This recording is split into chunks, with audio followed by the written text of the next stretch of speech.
Hello and welcome back to my channel. So um, I'm back. Yeah, it's been a while since I last recorded a video. And that means it has been a while since I last uploaded a video. And yeah, many things have been happening in real life that sort of prevented me from um, doing more videos, but things have been great. I've been dealing with a lot of moving affairs. Basically, I am in a process of moving from Johor Bahru to Kuching, from one city to another, and as you can see, my background is different. So I am actually at my family's house in Kuching right now. So yeah, different background, and I am in the process still.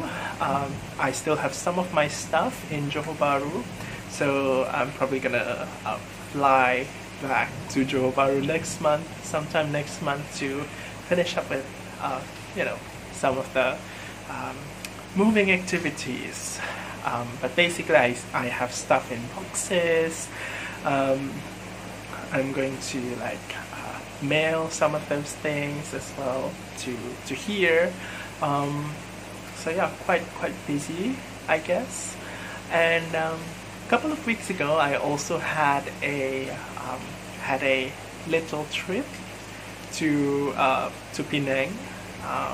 It was a trip for a couple of days, and then after that I went to Kuala Lumpur, KL, to visit my aunt and sister, and it had been quite a nice week.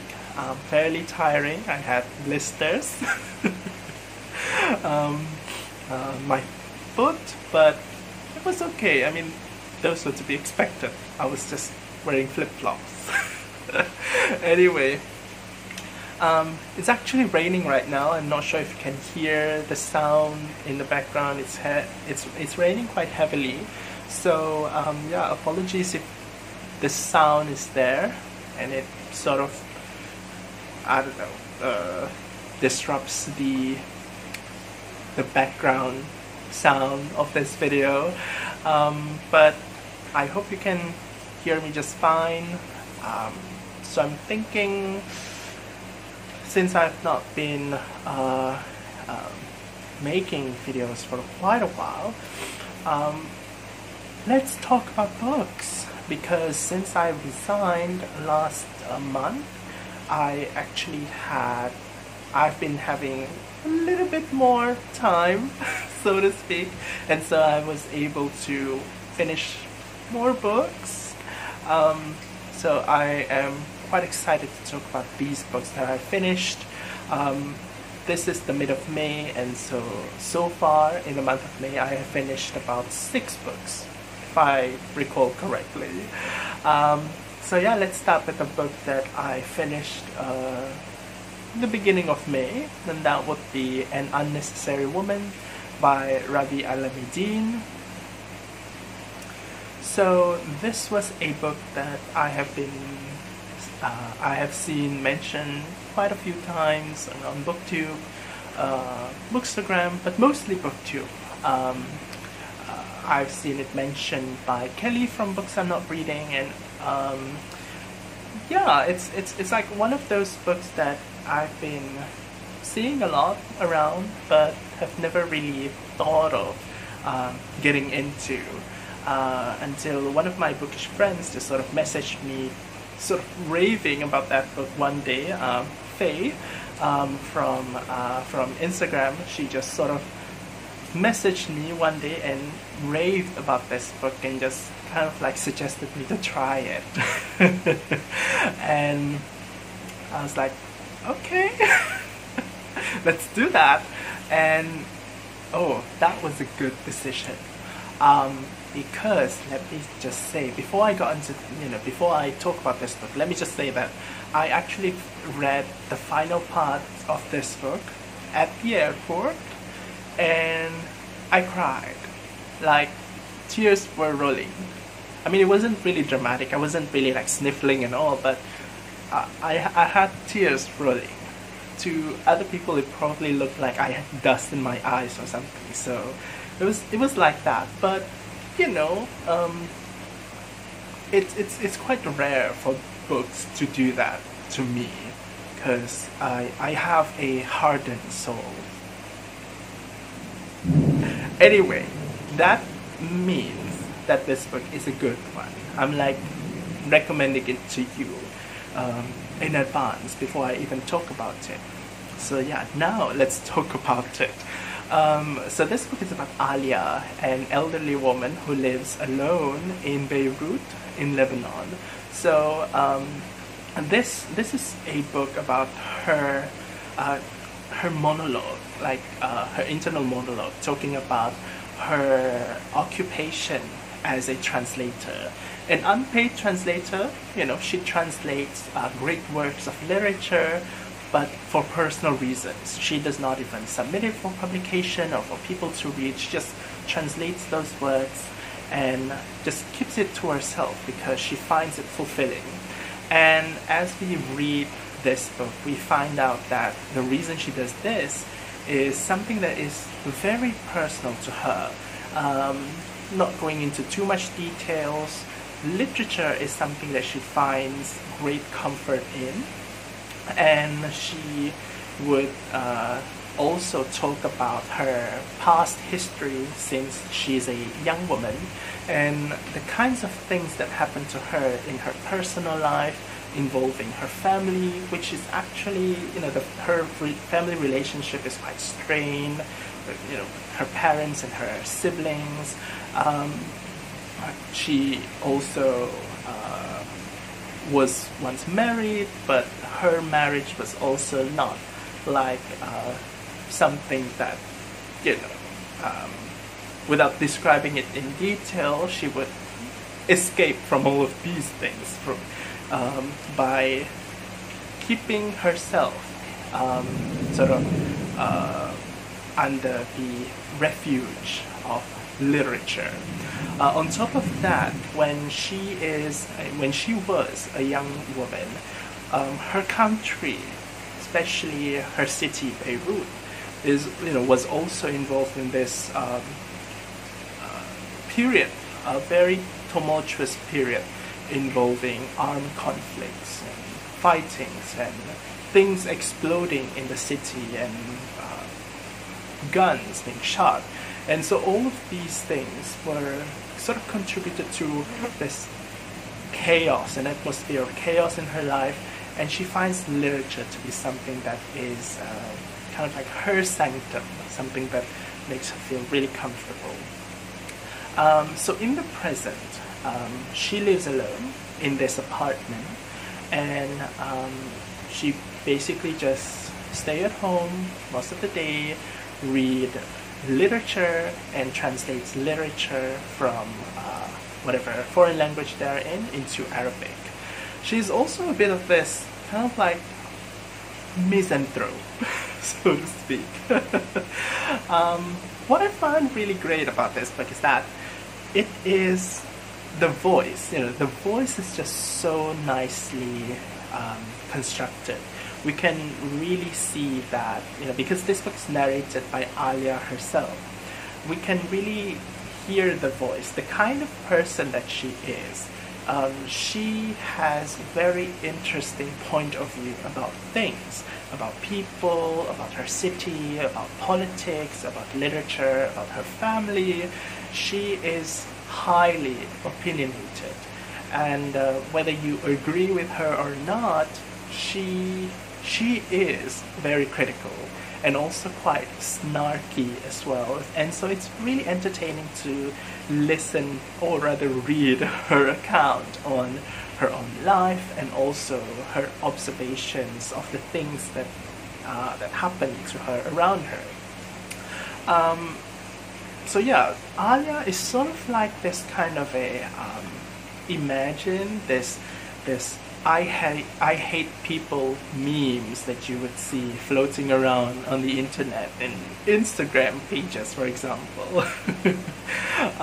But yeah, she's kind of like the embodiment of that, and so it's kind of kind of interesting to hear her point of view. And overall, it's just a really fun reading experience. In a way, she feels sort of relatable, you know, especially the I hate people aspect. But even though much of her life is, I would say, it's quite different from ours, but yet we are able to sort of relate to her. So the final parts of this book, I thought, was where things sort of shift gears a little bit, and I feel that this is kind of like the Marmite aspect of this book. Is to some people may not find it really interesting, may not find it enjoyable, but basically it sort of becomes this kind of a heartfelt moment that occurs to Alia with her neighbors, whom she sort of had a particular misanthropic attitude towards. I really liked that part personally, even though it felt different.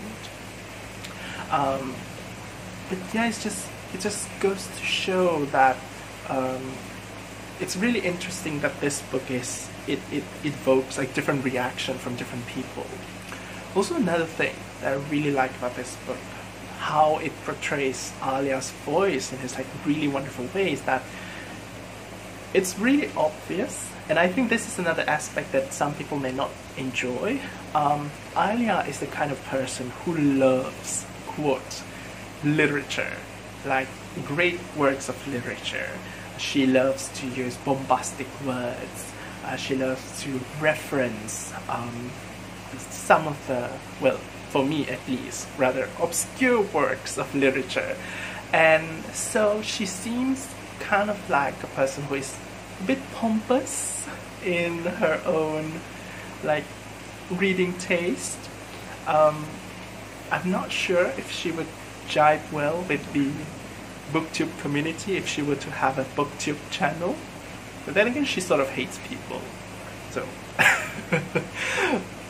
so it sort of results in this like kind of a overwritten novel.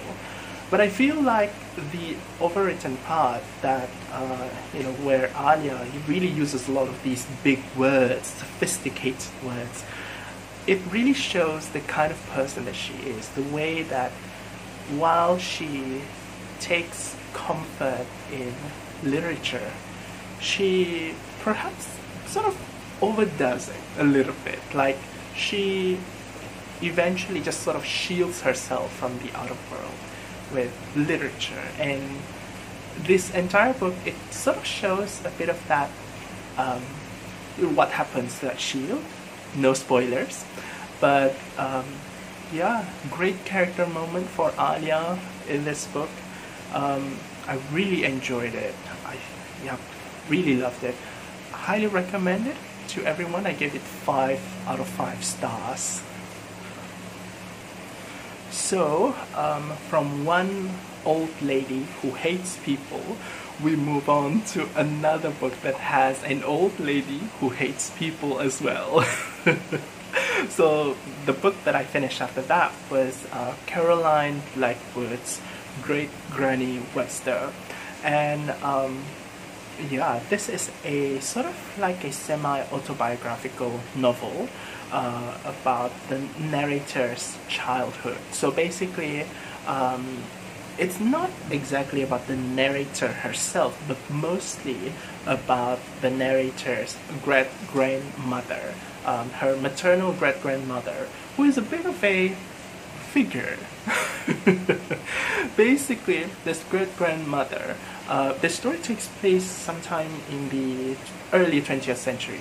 So this great-grandmother, her name is Granny Webster. I don't think we get the first name of this grandmother. She lives alone in this really grand but dilapidated mansion in Hove, in Brighton. And she lives alone.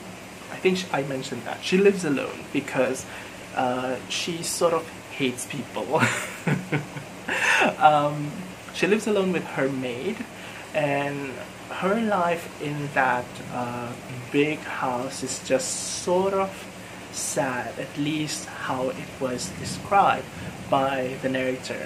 So one day the narrator sort of got sick, and the doctor advises her to live nearer to the sea, to breathe in the sea air. And so she sort of moves in temporarily into her great-grandmother's house to live there with her. And her stay in there has been rather unremarkable, except for the observations that she has seen on the great-grandmother. Before moving there, the great-grandmother, Great-Granny Webster, has sort of like a mythical presence in her family. She has not seen her before, but from what she has heard of her, she is a bit of a personality. And so once she moves in, she finds out what her great-grandmother is really like in person. She's a bit of aloof kind of a person who does not go out, who is totally not social. She just lives alone, very frugal, somewhat uptight as well, someone who really observes decorum and social conventions, and just pretty much lives her own way. And this sort of evokes various reactions from the narrator. So that is something that we see in the first chapter of this book. This book altogether has 4 chapters. This entire book is actually quite short. In the next few chapters, we find out more about Great-Granny Webster's daughter, which is the narrator's grandmother, Grandmother Dunmartin, and also Great-Granny Webster's granddaughter, who is the narrator's aunt, called Aunt Lavinia. And these 2 other figures are also quite a bit of an interesting personality based on what the narrator has heard about Grandmother Dunmartin and also Aunt Lavinia. Basically, the narrator herself, she has actual interaction with Aunt Lavinia, but the Grandmother Dunmartin, she only knows about her from the story recounted by a family friend. And Grandmother Dunmartin and Aunt Lavinia especially, very likely because of their upbringing and likely because of how Great-Granny Webster just sort of raised Grandmother Dunmartin, they sort of struggled with some kind of mental illness, which is a very obvious thing that pops up in this book, something that really plagues these 2 characters, and safe to say it does not make their life really comfortable. I thought that this book was really interesting in the beginning because the way that the narrator describes Great-Granny Webster is just so intriguing. Basically, she is described as this character that has such an air of mystery, and you really want to find out more about why she is the way she is, who she is as a person. But I would say, after finishing this novel, Great-Granny Webster as a character, and also Grandmother Dunmartin and Aunt Lavinia, these characters, they sort of remain as sort of larger than life figures, without so much humanity attached to them, as in we don't really get to explore their more human, intimate side. They remain as these characters. The way that you have them in your head is just like as if they are characters that you hear from what people describe to you. They sort of kind of like a caricature, and it just made me feel unsatisfied because you don't get to know them better. So yeah, that's my main issue with this novel.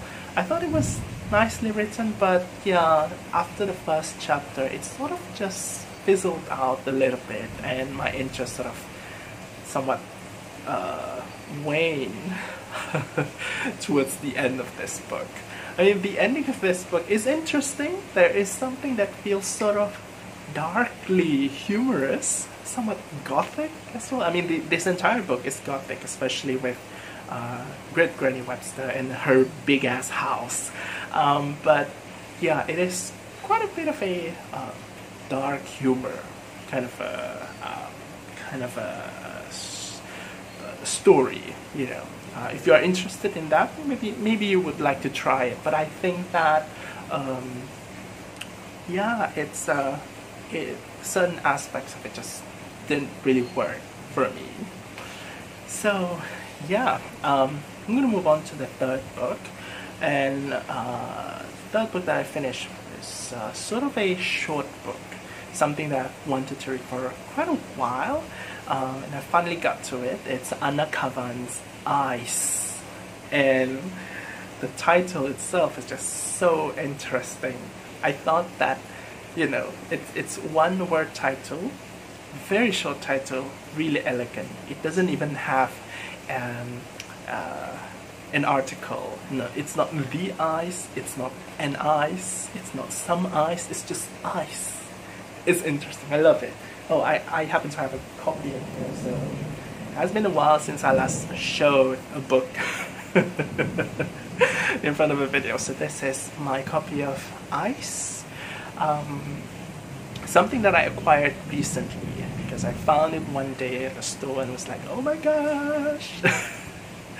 So this is a book that is now considered as a modern classic.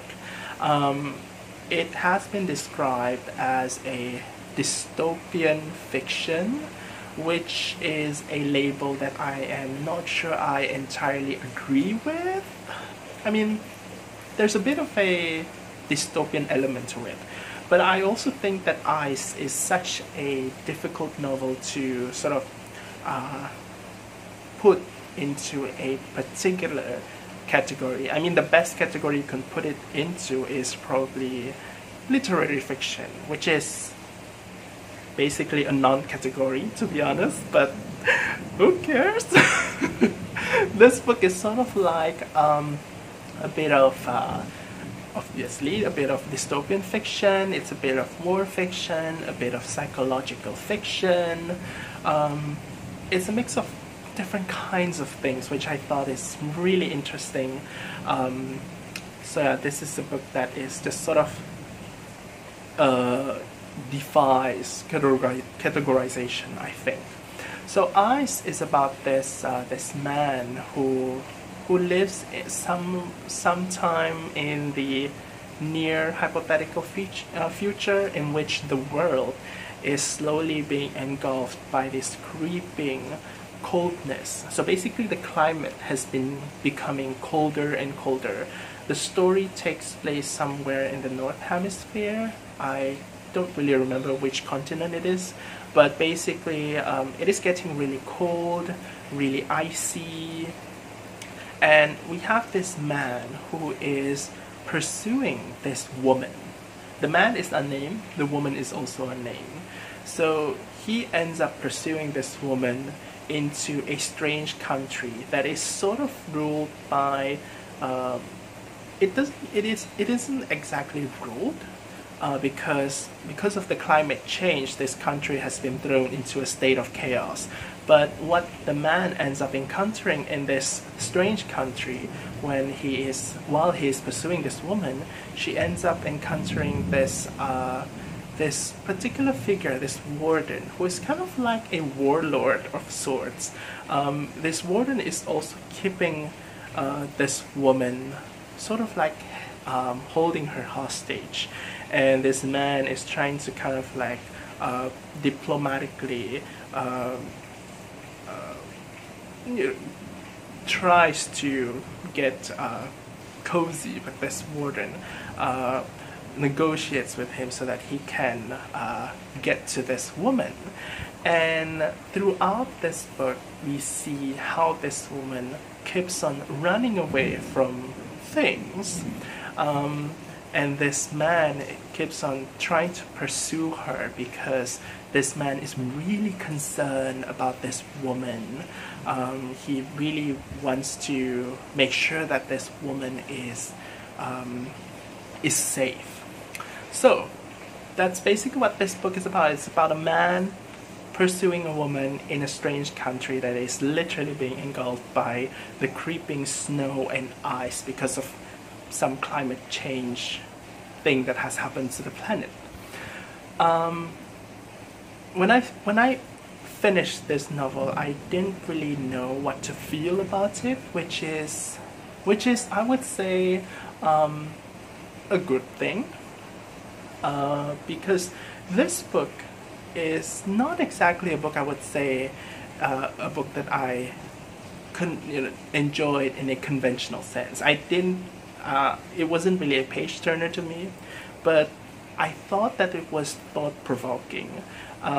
It explores a story that has so much layers that every time you think about it after you finish reading it, you thought of something new. Like this, like for example, I find it really interesting, the story about this man pursuing this woman and how it sort of relates to this concept of cold and ice, and how this whole thing is happening in the setting in which a world is really icy and cold. This book was sort of written in the first half of the 20th century, after the Second World War, and the Cold War is coming, or I think already came at that time, and I guess it sort of makes sense that this book has it sort of includes the kinds of anxiety that the society would have post World War II and the impending threat of the Cold War. So there's definitely that kind of inter-nation conflict, the kinds of the looming threat of world war in this book, that you could sort of feel to be like this this constant anxiety, just pretty much swimming around in this book as you read the story. Another thing that I find really interesting is the portrayal of this woman in the book. The woman is not named, and the narrator of this book is the man pursuing her.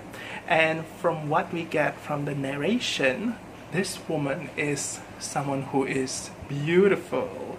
She is white, of course, but yeah, she's like white, literally white. Her hair is fair, and she has fair skin. She's beautiful, and she is sort of dainty and fragile and wayfish, almost diaphanous.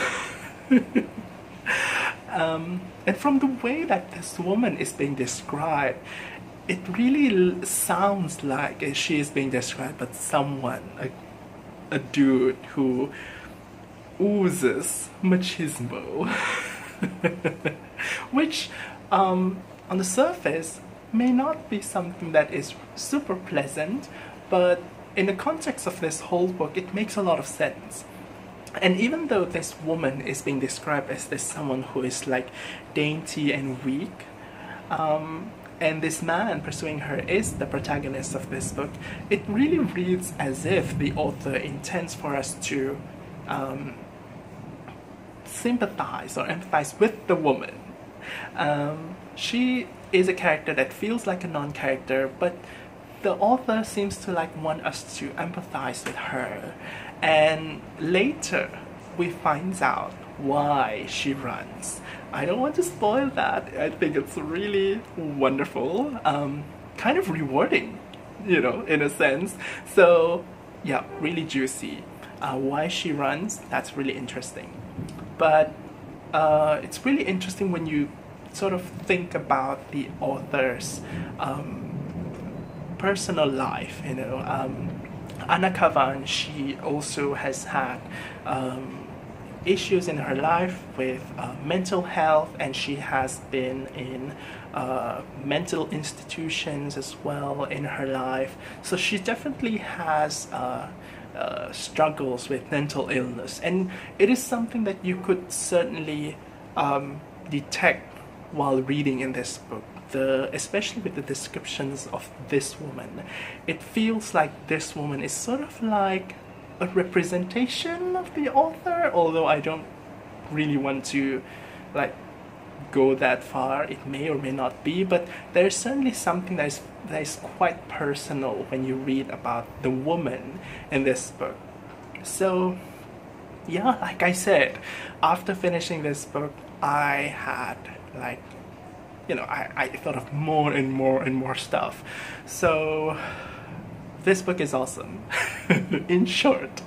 And yeah, this video is actually half an hour already, and I feel that I still have more books to talk about, but I think perhaps I will come up with a part 2 of this. So I'm gonna stop this video first, and I'll continue again with part 2 after this. So I'll see you again in that video. Until then, take care, thanks for watching, and read this. Bye bye.